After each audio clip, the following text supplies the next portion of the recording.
Hello, and welcome to the Cinemondo podcast.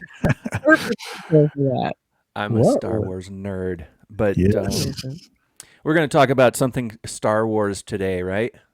We are. Absolutely. It's the, we all know that the Obi-Wan Kenobi is coming out May 27th on Disney Plus, starring Ewan McGregor and Hayden Christensen, a Rupert friend. Directed by Deborah Chow, who did some of the very best Mandalorian episodes. Yeah. Her action direction is phenomenal. I loved it. Yeah. And so we're excited to talk about this new series, and there's a new trailer that we're going to react to. Yep. I think it's going to be good. I think it is going to be good. Great actor. She's perfect for it, I think. Yeah. Really and is. they've been doing some really good stuff. You know, the Star Wars product that we've been seeing lately has been actually really, the TV shows have been really good. You know, The Mandalorian and Boba Fett and all those. Yeah.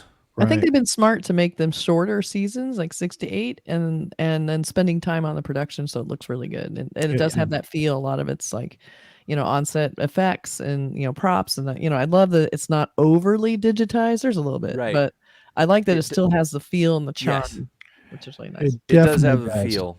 Yeah, they got that right. Jon Favreau and Dave Fillion, I think is his name. But before we talk about that, I always like to remind our viewers, if you haven't subscribed already to our YouTube channel, please do that, and don't forget to comment and like. We've got a lot of videos for you to watch, and so we appreciate if you do that. And also, Kathy will tell you about Super Thanks, something brand new. We have Super Thanks, something we worked really hard for. It's really hard to qualify for it. We did it, thanks to you guys. If you do a Super Thanks, you see a little option under the video and say Super Thanks. You give a little donation to the podcast, and then you also get like a color bar, like a special color on your comment, and you get a little animation. And we will pay extra close attention to your comment and respond. And if you suggest content for us to react to, you have a much greater chance of us actually doing it. So if you don't do that, do we just ignore We don't your give comment? a shit. Oh, come on. No, we do. We care about all our comments, but this one gets a little extra TLC. It's, we all will respond to the Super Thanks ones instead of just me and Mark. Yeah. So we really thank you so much for all the love that you've given our little channel. It really means a lot. Yeah, thanks so much. So let's take a look at this wonderful new trailer for the. So we roll the trailer? Yes, let's roll it. Yeah, let's do it. All right. Do we have sound, speed, and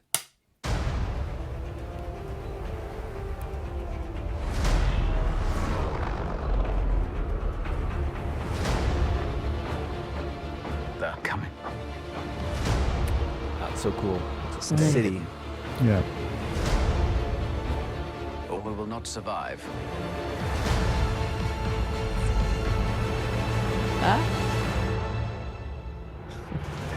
Leave us alone. When the time comes, he must be trained. Like you trained his father?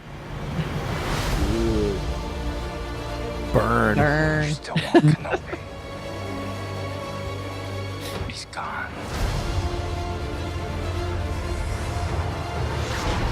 Maybe you've been looking in the wrong places.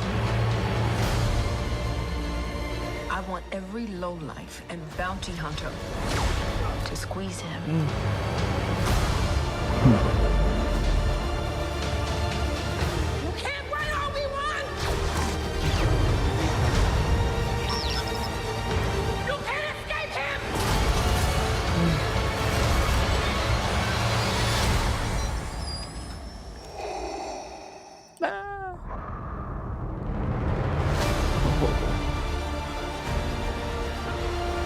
Who's that breathing?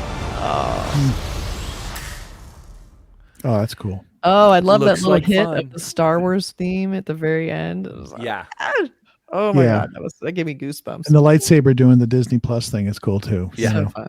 So it cute. looks just really super well mounted. It looks like movie quality. Like, it just looks right. And I think he's perfect for the. You can see him as a younger. Sir Alec Guinness. He just has that vibe. Totally. And he kind of is doing a little bit of an Alec Guinness with his performance. I remember that in the first prequel films when he was doing some little mannerisms and things. I think he was consciously trying to sort of channel Sir Alec Guinness a little bit, which is kind of cool. And I like his sort of calm, like his almost supernatural calm. No matter what he's seeing, he has this sort of gravitas, Right. this beautiful, like authority. You know, he's really bringing that aspect, which I really like. This looks great, and I love seeing all the little scenes, like seeing Luke playing as a little kid. Like you just get all. And you get some more insight into the character. You find out that he wasn't just this crazy old hermit that was sitting out there, you know, there was always this, when you saw the original film, you know, when I was a kid and for the first time, I remember there was a little thought of like, well, isn't that a coincidence that this old man just happens to live in the neighborhood, you know, in this on this desert planet close enough to where Luke could fly over and say hi to him on his speeder, you know. Yep. But you know, then you think about it and you're like, well, he was there watching out for Luke, you know. And then when you get the backstory from the other films, you realize, of course, he's you know. Yeah, that's so cool. It all makes sense the way the story comes together. And that, I like that scene, just the action scene where on the rooftop with the shooting, like far off. That's like, if that's Deborah Chow, I know it's going to be. I love spatially when I can actually make sense of the action stuff. That's everything to me in an action scene.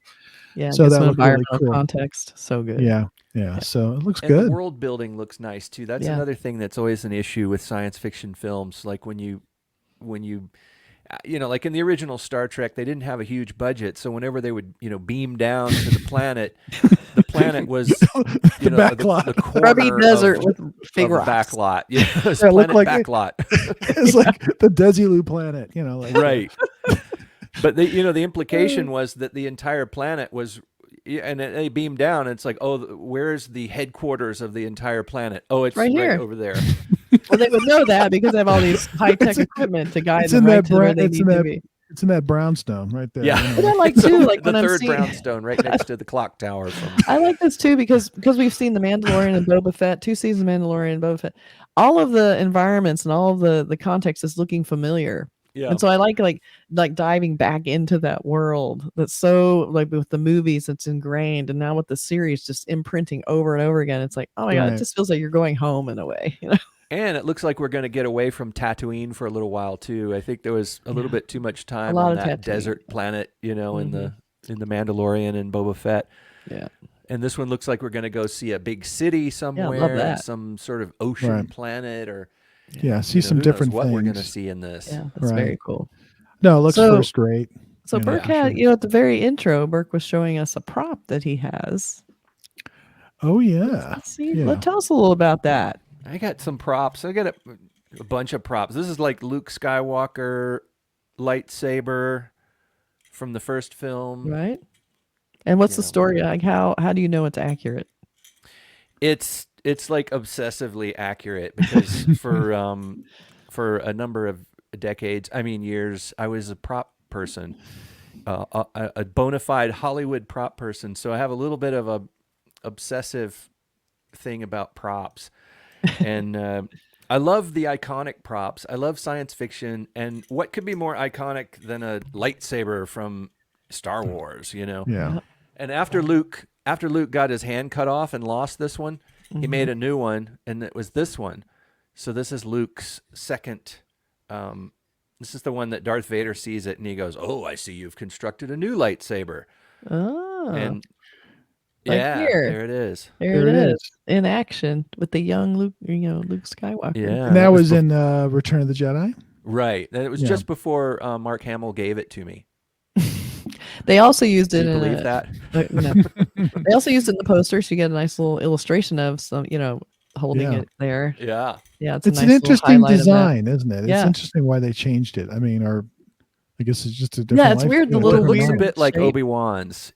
Obi-Wan's had that sort of thing here, but it was made from, and that's that's one of the things I love the most about the props in the Star Wars films is that the first ones were made in a way that suggested sort of a low budget production. I know they had a bit of a budget, but the idea of using things out of a junk bin and finding found parts and building something out of bits and pieces That's something I did on films and TV shows when I first started in the in industry, because we couldn't afford anything else. We'd go to the Walmart and we would get shampoo bottles and, you know, razor cases and things just for the shapes, and then we'd spray paint them and turn them into something else. And on Star Wars, that's what they did. These things were, you know, this is the bottom part of this is the screw from the handle from a sink, and there's other parts. There's like parts from jet engines and things. One of the coolest things is the Luke Skywalker one is made out of it's called a flash holder. You used to put a flash bulb in here, and you'd have a camera, one of those old timey, you know, Ouija kind of cameras, and this would be the flash bulb holder, and then there was like a little reflector really cool. around here, like a round reflector. You've seen a million pictures of, you know, 1940s and 50s paparazzi and stuff. But it's literally made out of one of those, and then they stuck that's the readout from an old pocket calculator. That's funny. And these are the grips on here are like shelf drawer runners from when you open and close drawers. So funny. The So runners cool. on there, and it's just stuck together in a way, and it just looks like a real thing. It's got weight to it, and it became this iconic prop. But it's brilliant. I think that stuff, I love that stuff. And there's so many instances of that in the Star Wars, the early Star Wars films. And Right. I don't have any of the later lightsabers because they were custom made, you know, like, you know, Mace Windu's lightsaber or, you know, Qui-Gon Jinn's lightsaber. They're not interesting to me because they were made specifically for the film by prop builders. I mean, they're cool looking and everything, but I love the sort of makeshift junk box aspect of that's very cool. the early Star Wars films. It's really cute. I love that. That's really cool. That's really cool.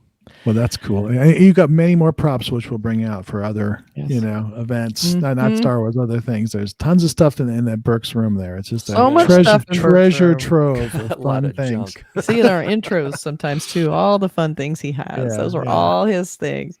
But So Obi-Wan we're looks looking really forward great. to seeing this. Yeah, this starts May 27th on Disney Plus. 6 episodes. Can't All right. wait. Here Looks we like go. fun. We're going to watch it. Yep. Yeah. Thanks, everybody. See you soon. Bye everybody.